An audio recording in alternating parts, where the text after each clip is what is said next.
I'd like to call the Cuyahoga County Operations and Intergovernmental Relations Committee meeting for Tuesday, February 17th, 2015 to order.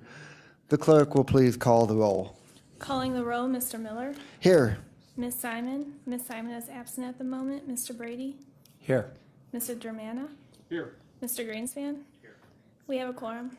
Thank you very much. Has anybody signed in for comment related to the agenda? No, Mr. Chair, no one has signed in. Okay, we have in our packet the approval of the minutes from the January 20th, 2015 meeting. And after people have had a time to review those minutes, I would entertain a motion for approval. Move to approve. Is there a second? Second. It's been moved and seconded to approve the minutes from January 20th. Any further discussion? Hearing none, all those in favor say aye. Aye. Any opposed say no. Ayes have it, the minutes are approved. And we now go on to matters referred to the committee, and the first one is proposed ordinance 2015-0004. Ordinance 2015-0004, an ordinance establishing the process by which county officers or employees serving on public bodies may designate alternatives to serve in their stead, declaring the necessity that this ordinance become immediately effective.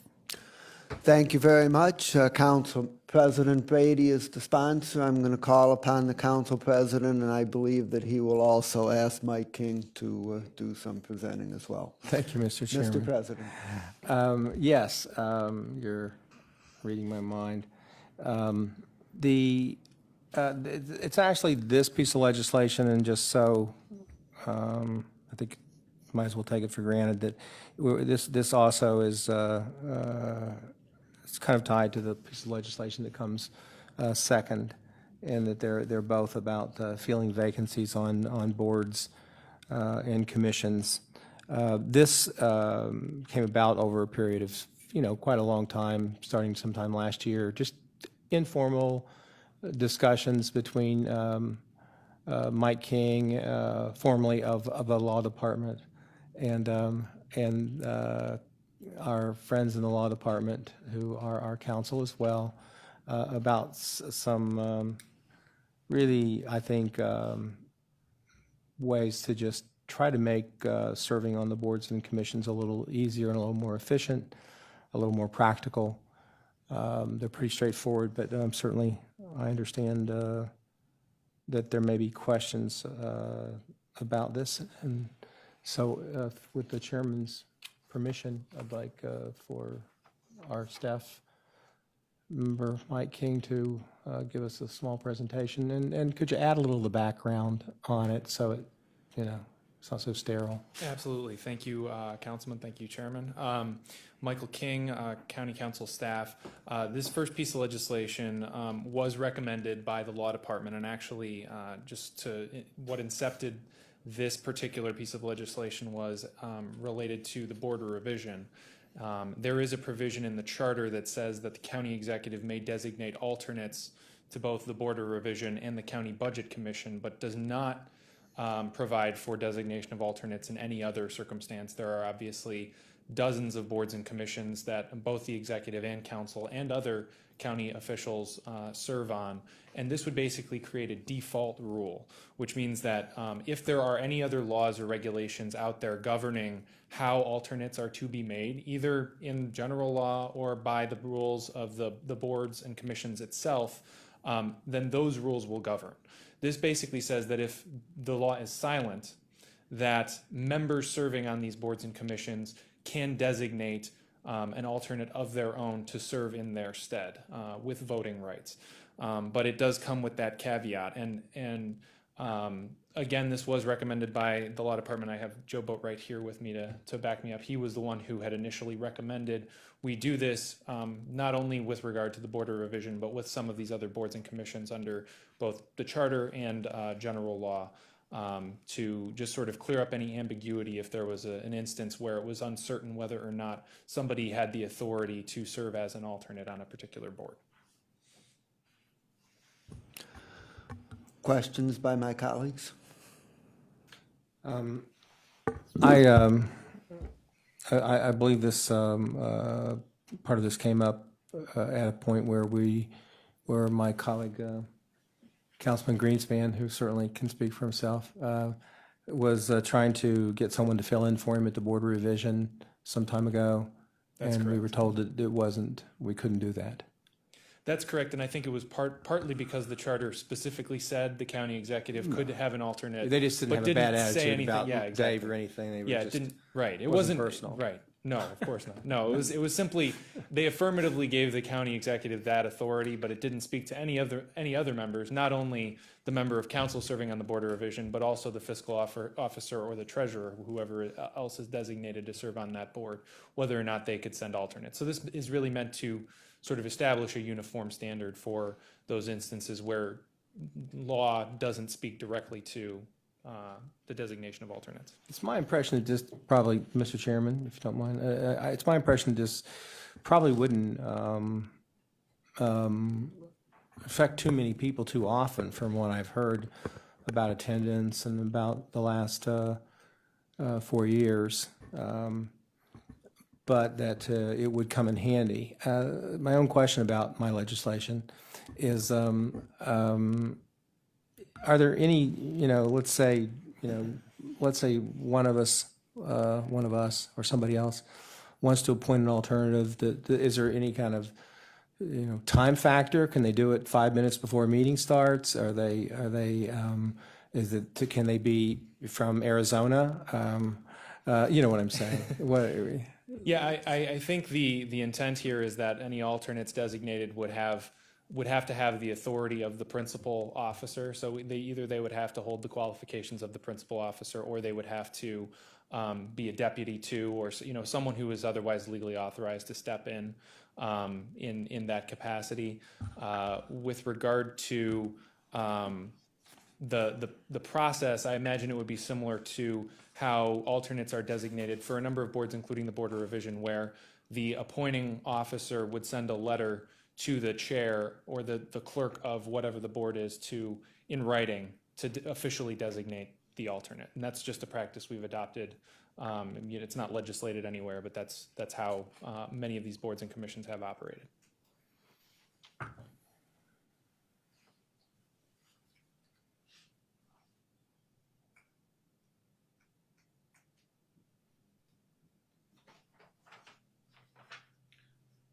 So that's all the questions I have for right now, Mr. Chairman. Councilman Germano. Actually, I don't have any questions.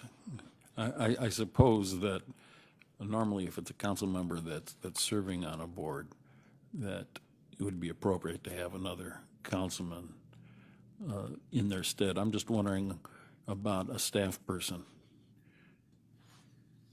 There's nothing in this provision that would prohibit a staff person from serving as an alternate in a particular instance if they are acting in the capacity in representing the council member, if they're voting on behalf of that council member. But obviously any board or commission or council could adopt a policy or a rule that were to say that, if a council member serves, then only other council members may be designated as alternates. There's nothing preventing a board or commission from doing that, but it's not required specifically by this legislation. I support this. It makes a lot of sense. Councilman Greenspan. Great, thank you. Just so I'm clear, just so I understand this. So the charter is explicit on who can serve as an alternate in 2 instances, but silent to the rest. That's correct. And what this ordinance does, it further continues, although silent, it implies that because it was expressly stated that alternates can be designated for certain positions, this says the interpretation is that can apply to all. It doesn't necessarily, to the councilman through the chair, it doesn't necessarily extend what the charter says to additional positions. It merely creates, what is often referred to as a default rule, and I know they do it in contractual and commercial settings, where if a contract or if a rule is silent in some way, then you have a rule that that governs by default. Okay. And so this is it's by its own language here what the default rule is. It's not referring to that charter section. It's just for historical context. It was that charter section that sort of raised the issue and brought about the need for a default rule. Okay, very good. Thank you.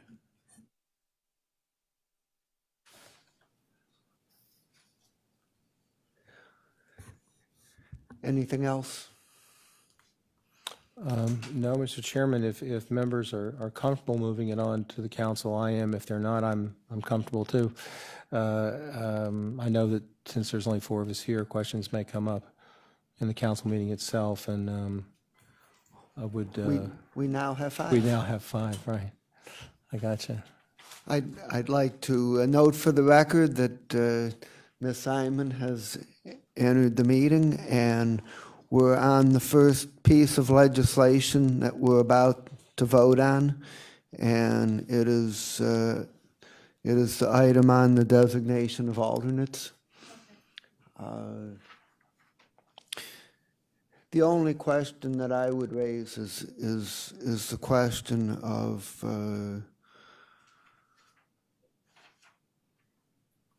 whether we should provide that if the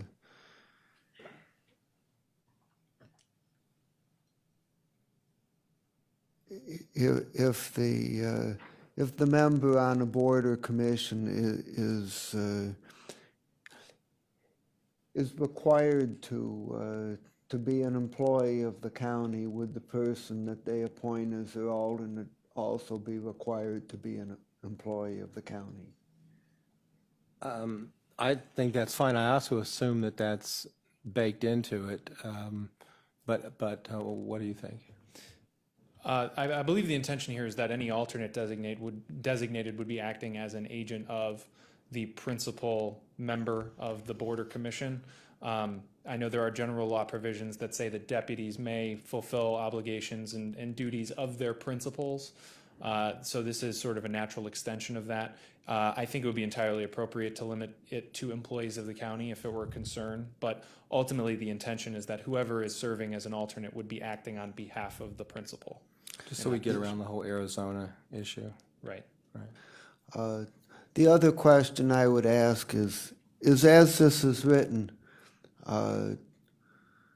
we appoint lots of people to boards and commissions who are not county employees. Would they be considered county officers and under this legislation also be entitled to appoint alternates, or would this legislation only apply to county employees who are on boards and commissions? This would apply to, so for instance, some of the outside boards and commissions, the county, it doesn't just say county officers or employees, it says people representing the county. So if you're talking about an outside board or commission that might have membership from the county or the city or elsewhere, then this would govern those as well. And so it would encompass people who are not county employees. That being said, all of those boards or commissions, in the same way as I've referred to earlier, could, and most of them do have rules governing how alternates are appointed. And so they could ultimately trump this provision of the code in terms of how their alternates are designated. My inclination is not to legislate on the fly. So I would be inclined that a motion be offered to move this forward as is to the full council, and that we could consider in the meantime whether under certain circumstances we need to specify that the alternate be a county employee. But that may very well not even be necessary. So I would not see any need to hold this up for that purpose.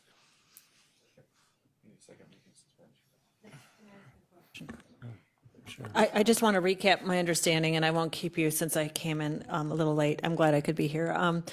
So any county employee who serves on any commission or board has the ability, that individual, to select their designee? That is correct. Of course, as I was sort of stating earlier, this is meant to be a default rule. So if there's a law or the rules of the public body designate other modes of designating an alternate or prohibit designation of an alternate, then those rules would govern. This would really only come into effect when a public body's rules are silent on the designation of alternates. So except otherwise set forth, Exactly. and that's, And that's in there. Yeah. Unless otherwise provided by Yes, law or by provided the by law. regulations adopted. Yeah. so that would include an employee designee or not, too. We would abide by the existing provisions that empower that board to exist. Correct. Right. Yeah. Okay, so the default doesn't specify that.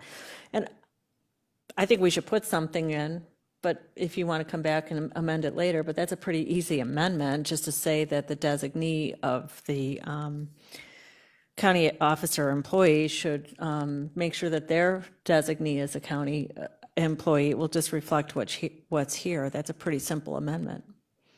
I mean, I could appoint anybody, according to this, if there's nothing prohibiting that. Councilman Germano.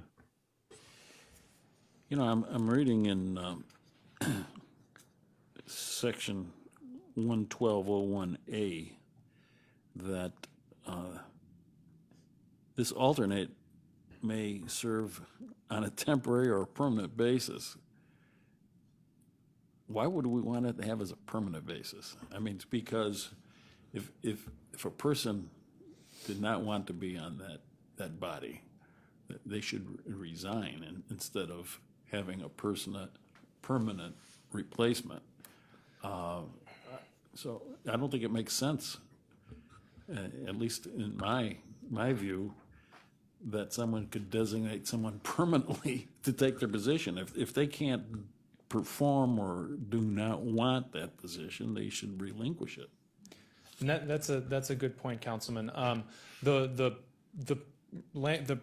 intent behind the temporary or permanent basis wasn't to suggest that somebody would designate a permanent alternate who would serve in their stead permanently, but that they would have a permanent alternate in the event they couldn't make it. So if they were absent on a particular day. Designate. Now, there may be instances where, it would be more like a designee. There may be instances where, for instance, the county executive statutorily is required to serve on a board or commission, but operationally does not have the time or resources to attend a majority of the meetings. In those instances, it may be proper. And simply by virtue of being county executive or council president or some other position, they may operationally not be serving on that board on a regular basis. They may go once in a while, but those are the types of instances where I think the permanent language adds some value. I think that's a really good point, through the chair to Councilman Germana. Why do we is this time sensitive? We should just clean this up and come back if it's not time sensitive. Mr. Chairman, it is not time sensitive. Just to review, this came out of some discussions over the last several months between some of the members, some people in the law department, and Mike, and because of situations that had arisen from time to time in trying to clean it up to have more clarity. So if we haven't got clarity, since that's what we're looking for, I don't mind at all, taking the time to clarify. I don't think it'll be difficult to clarify. So, with that said, I think there's enough. There's only 5 of us here, and there's 6 of us who aren't here. So rather than face the questions of 6 people that haven't heard any of this, I'd like to clarify as much of it as possible before it came to the floor of council anyway.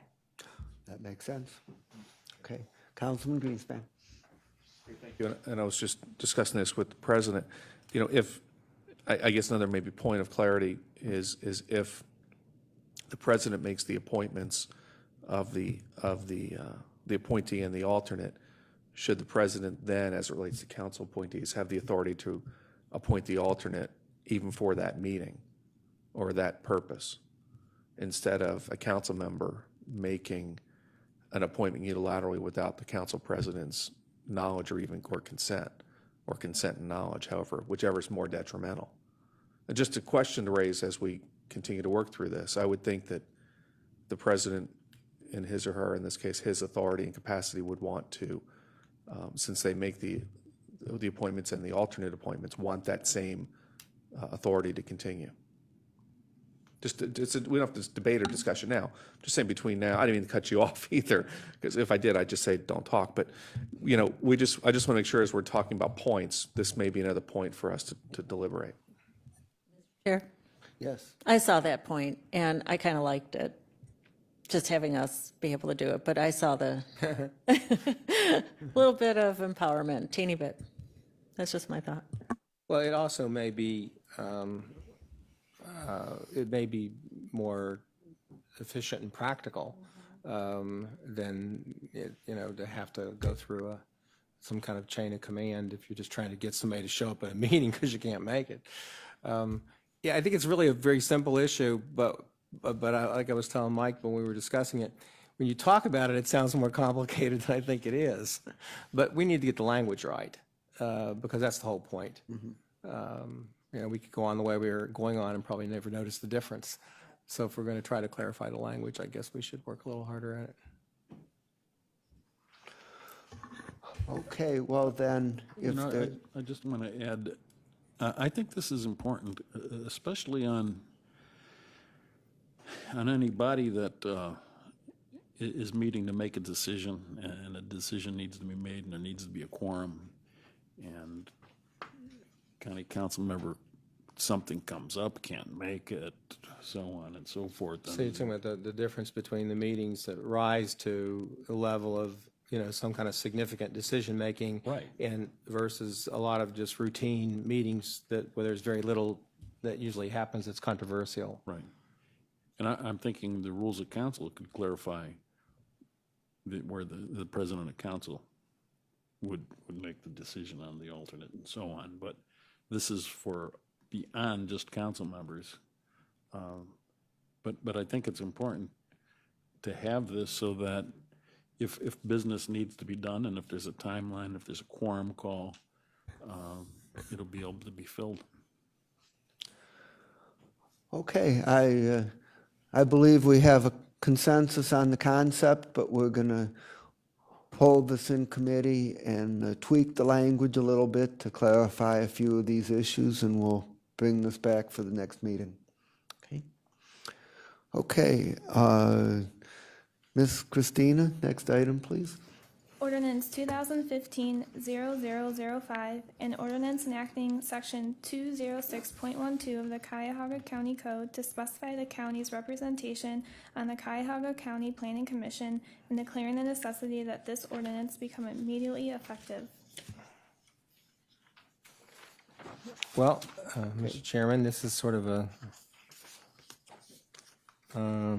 goes along with the previous legislation. However, we do have a law department memorandum,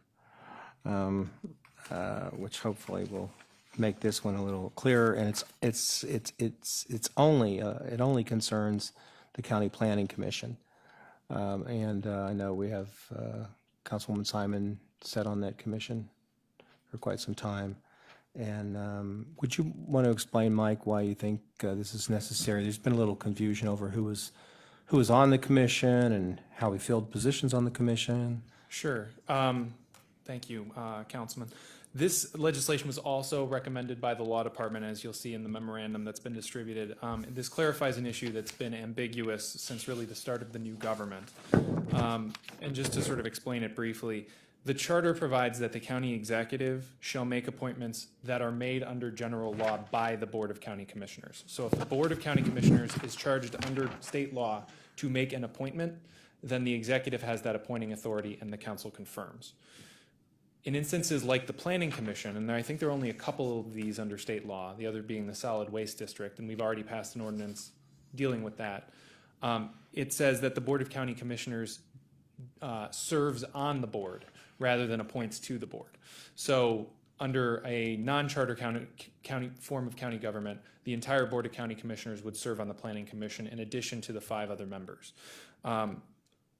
What state law provides is that when, in those instances, when the Board of County Commissioners serves on a board, then if there are any vacancies left over after the executive fills one of the seats, then the taxing authority is to determine how the other remaining seats are to be filled.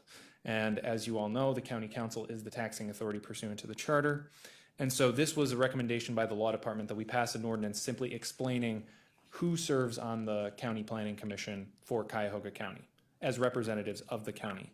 And so if you look at the legislation, it simply says that the county planning commission established pursuant to section 71322 of the revised code shall be composed of the following members: 8 members appointed by the county executive and confirmed by council in accordance with general law, 2, the county executive, and then 2 members of county council appointed by the president of council. And then in addition, related to the last piece of legislation that we just discussed, alternates to the county planning commission and shall be residents of the county, which is a requirement under state law, and shall be designated in accordance with section 713 of the revised code, provided, however, that the president of council shall designate the alternates for those serving members of county council. And that's really just to make it comport with other practices that council has had in terms of designating alternates related to the Board of Control and some other boards. So that's sort of the gist of it. If you want to get more in depth into the legal analysis, I know our representative from the law department can try and explain some of that. But this is really just meant to clarify in the same way that was done for the solid waste district, which I believe has the county executive, a member of council, and the director of public works, I think we did that in the same way. It used to be the Board of County Commissioners was all served on as the sole body of the solid waste district. And so council passed an ordinance specifying how the new membership was going to look. And this is really just meant to do the same here. And historically, the Planning Commission has had Nathan Kelly was the executive's representative, Councilwoman Simon was council's representative, and then we had Ed Jurse, who was the former director of regional collaboration, serve on the Planning Commission for a period of time until he left. And that seat has remained vacant since he left in 2012, I believe it was, maybe a little bit later, 2013. So this is really just meant to, while the seat remains vacant, clarify what the composition of the commission looks like. Ultimately, these 3 seats are only 3 of 11 on an 11-member board. So if you have any questions, I'd be happy to address them. Questions? No, I'm hoping this one is relatively straightforward. I just have a quick question. So there was just a misanalysis for the last 4 years?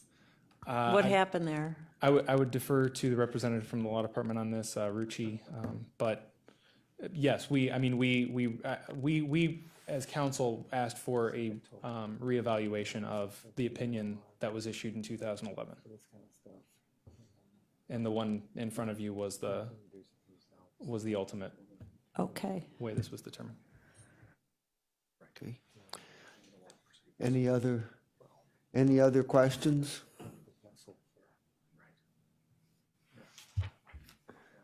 Seeing no other questions, I'm going to call upon Council President Brady for a motion. Well, I'd like to move that, Okay. I'd like to make a motion that we move the legislation to council next Tuesday if there are no objections. Okay. I don't have an objection, but it looks like the interim director of collaboration, Mr. Kraus, has a comment or question. Mr. Chair. Yes. I'll second the motion. Okay. Mr. Kraus.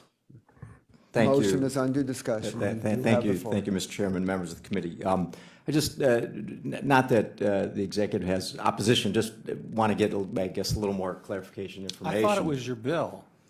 But I wanted to, I believe the 8 representatives are elected officials from, I guess they're from each region, usually mayors, I take it, and then there's 3 county representatives, one of that being the executive, one of that being a member of county council, and then the third was an executive appointment or county executive appointee. I think was that how it originally started 4 years ago, because you had the director of development as well as the director of regional collaboration. So the only thing I just wanted to point out that those 2 positions, as I'm learning about the Planning Commission meeting with the Director Coyne, are critical positions on the Planning Commission, both from a development standpoint, and then as I'm learning, the position of regional collaboration, also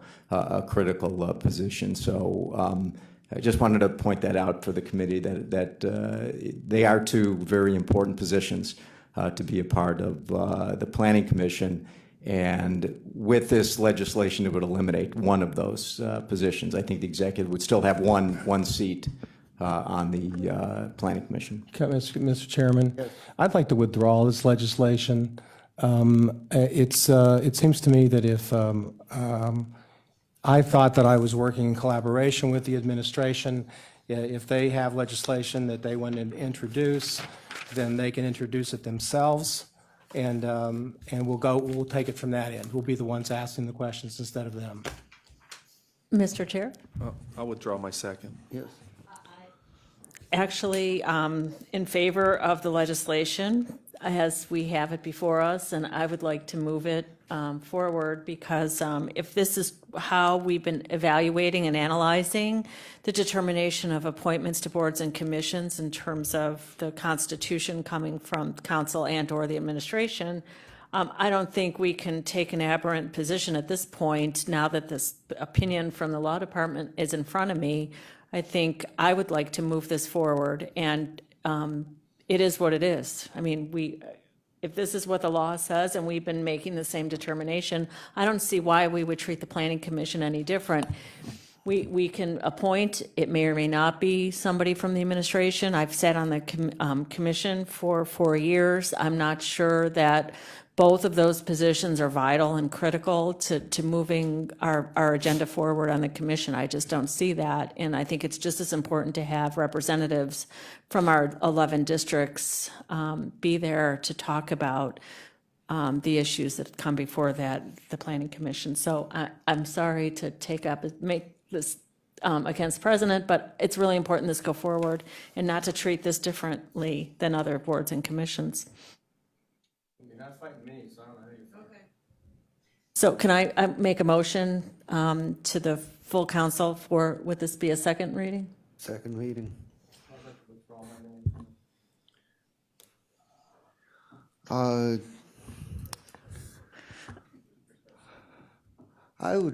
I would like to ask if we could simply hold this in committee and take a little time to sort this out. This did proceed in a surprising manner, and I actually think that the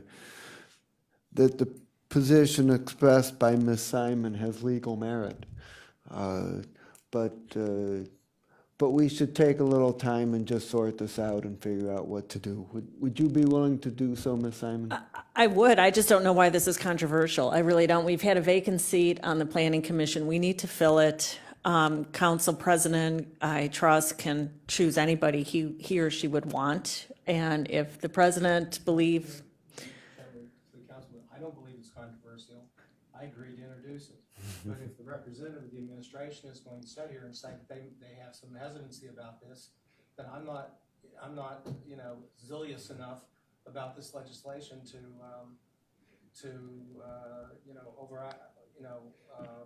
ignore them. I'll withdraw my motion if nobody's going to second it, but when I have a legal opinion sitting in front of me correcting a former opinion, and we have a vacant seat on the Planning Commission now for a long time, I don't see why we're going to sit here and wait, but I understand, I guess, if you want to have conversations with the executive about this, Mr. Chair, not Mr. President. Yes. Yes. I agree with Councilwoman Simon, but I think let's just let this sit in committee and I know that so that the administration could. I know that the council president meets with the executive on a regular basis. We can get on the same page and figure out where to go. Well, how long are we, I'm sorry, Mr. Chair, keep this in committee is fine, but for how long? I mean, there is some downside to just holding this. The Planning Commission has a vacant seat, which I think we need to at least move this a little. I don't see along. any reason why this can't be ready to be voted on at the next meeting of this committee. The council president talks to the executive at every Board of Control meeting, so. Mr. Chairman, Yes. what if we just have this second reading and back to committee?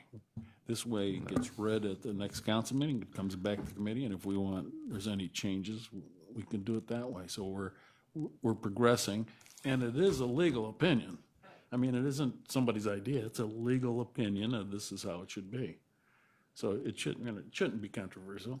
If we go second and back to committee, it could be sorted out at the committee. I am not a fan of second reading and back. Generally, we should complete work in committee, and when it's ready to go out of committee, then it should be ready to be voted on by the council. Mr. Chair, Yes. I don't know what how our rules are specifically written, but right now this piece of legislation has no sponsor because the sponsor withdrew. So who's the sponsor? Legislation has to have a sponsor. So I'm challenged at this point. I've never seen this happen where I've seen people come off as co-sponsors but never a sponsor. Are you offering? I'm not offering at all, no. I mean, to the council president's point, this was the executive's legislation, the administration's legislation, not the executive, meaning coming out of the law department. And so I would presume the law department, through its proper channels, should be the sponsor. Mr. Chair, it says Councilman Brady, Council President Brady's the sponsor. He withdrew. Oh, I'm sorry, a minute Yeah, ago. he withdrew as sponsor. So I'll add my name as a sponsor. We're in uncharted territory. Can we just hold this in committee and sort it out? I still want my name added. Okay.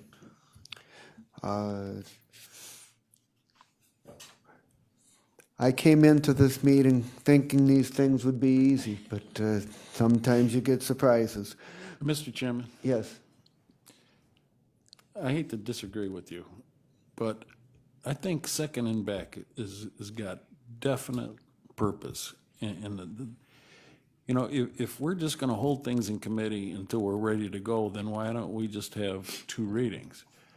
I think the second reading, it gives all the council a chance to look at this on the agenda. And if there's someone from the public that's got a contrary view, not particularly to this, but on the concept of second and back, that would be the opportunity for us to get more feedback because it'll be coming back to committee. So I think second and back is an important part of legislation. Well, I am not going to prevent a proper motion from being considered. So if you want to make that motion. No, I just, sometimes disagreement, it's good to just hear what everybody's opinion Sure, is. okay. And so I think second and back, where you're saying that we should just hold it until we're ready to pass, I think there is an advantage of second Okay, and back. fine. But on this one, I want to respect everybody. Let's just hold it. Okay, fine.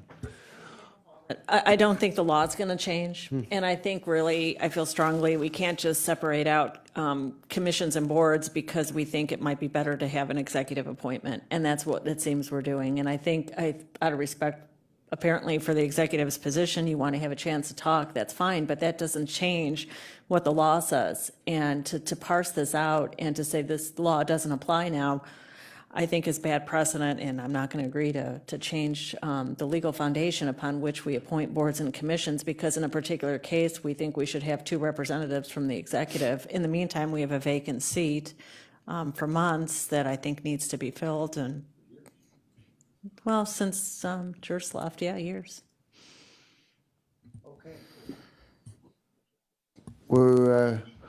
We're held, and we're going to do our very best to get this resolved for the next committee meeting. And Ms. Christina. Ordinance 2015-0002, and ordinance amending section 206.06 of the Cuyahoga County Code to update the operating rules of the Charter Review Commission. Okay, thank you very much. And this piece of legislation, we have a substitute, and I would like to make a motion to accept the substitute as the version before the committee, and then I will present what the substitute includes. Is there a second? Second. Okay. The substitute includes 3 changes. And the first one is that at the last meeting, it was suggested that we should contact the former members of the last Charter Review Commission and see if they had any input or suggestions. And we did so, and we received one. And Nancy Dietrich recommended that that we add to the duties of the clerk of the commission, that the clerk of the commission would provide copies of the minutes of all meetings to all the members of the commission. And so that item is included as an amendment to Rule 1B. The second thing that this substitute does is that at the last meeting, Ms. Simon expressed concern about about the rule about the single final report. And we added legislation to add additional flexibility, which reads, the commission may, at its discretion, submit preliminary reports prior to the final report and/or submit addendums or revisions to the final report subsequent to its submission to create that additional flexibility. And that is appended to the end of Rule 6A. I appreciate that, and that really was reflective of the ability to at least have some minority opinion come through. Okay. And the final item is simply technical in nature. In Rule 6C, where it says 5 votes are needed to pass an amendment, we clarify that to read 5 votes are needed to recommend a charter amendment. The one word charter was added so that it's just clarified that we're not talking about an amendment to an amendment or something like that, which would only require a majority of those present. So, that's what's contained in the substitute. Is there any discussion about the question of accepting the substitute as the version before the committee? Hearing none, all those in favor say aye. Aye. Any opposed say no. Okay, so the substitute is now the version of this ordinance before the committee. Is there any discussion on the ordinance? If not, I'll make a motion to move ordinance 2015-0002 to the full council for second reading. Okay. Any further discussion? Hearing none, all those in favor say aye. Aye. Any opposed say no. It is so recommended. And under miscellaneous business, we received suggestions that it might be a good thing for this committee to do to hear from our representatives who are lobbying on our behalf in the state legislature down in Columbus. And I had tentatively intended to have a meeting for that purpose on a special day on Monday, March the 9th, because that's a better day of the week in regards to the legislative calendar. However, Joe Nani brought to my attention that we're currently in the process of bidding out the contract for these services, and and that the current contract expires on March 31st. And so I'm inclined to hold off until we get clarity as to whether the firm that we have is going to be the firm that represents us going forward.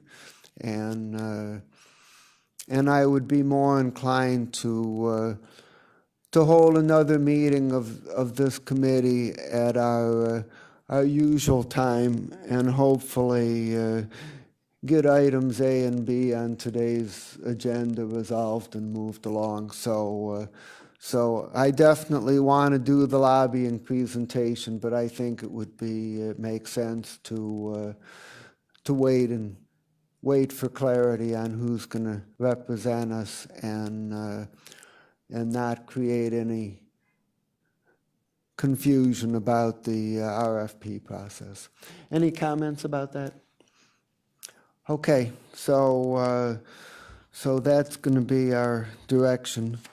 And I would then ask if there's any miscellaneous business that anybody has.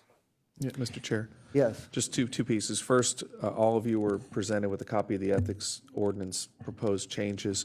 Mr. King and I had a conversation with Paul Nick of the Ohio Ethics Commission Thursday, and he came back with some further suggestions. So it's not been forgotten. It's actually being very actively worked on, and we'll get an update as soon as we have further comments from the Ohio Ethics Commission. On a second point, as a member of the board of the County Commissioners Association of Ohio, we had a meeting on Friday, and what I intend to do is come back with all the materials from these meetings, place them on the S drive under a special subdirectory that all of us, anyone can access, with all the meeting material minutes and so forth that are presented at the meeting, so we all have access to it. If there's anything of any specific interest, I'll bring it forward. Right now, just a synopsis of the meeting was a fundamental overview of the governor's budget, a very high level, did not get into any true specifics other than a discussion on Senate Bill 5, not that Senate Bill 5, but the new Senate Bill 5, which has to do with declaring of public safety officers, police, fire, EMS, being able to declare post-traumatic stress disorder to collect or to engage in disability. And so that was a pretty interesting debate.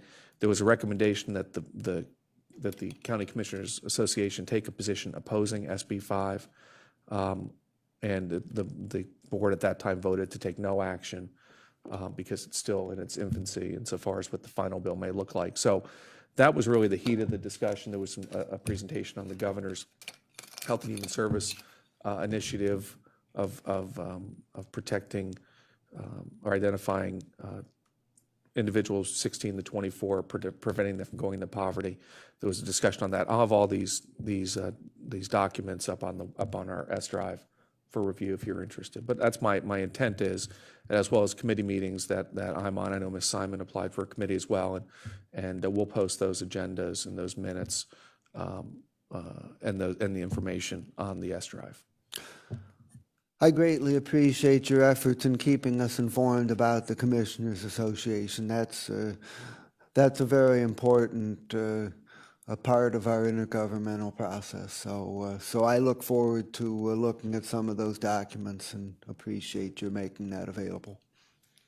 Mr. Chair, just to follow up, I think I was appointed to economic development and infrastructure, so I'm going to sit with you. I think you're on that one, it looks like. Yeah, I am, and there's a meeting, there's a meeting March 19th in Columbus. That's committee's referred to as the JEDI Committee. So that meeting, I believe, is at 1 o'clock on the 19th. Okay.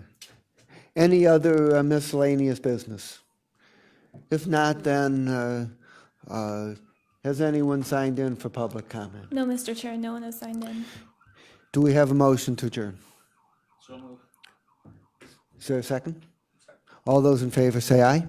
Aye. Opposed? We are adjourned. Thank you very much.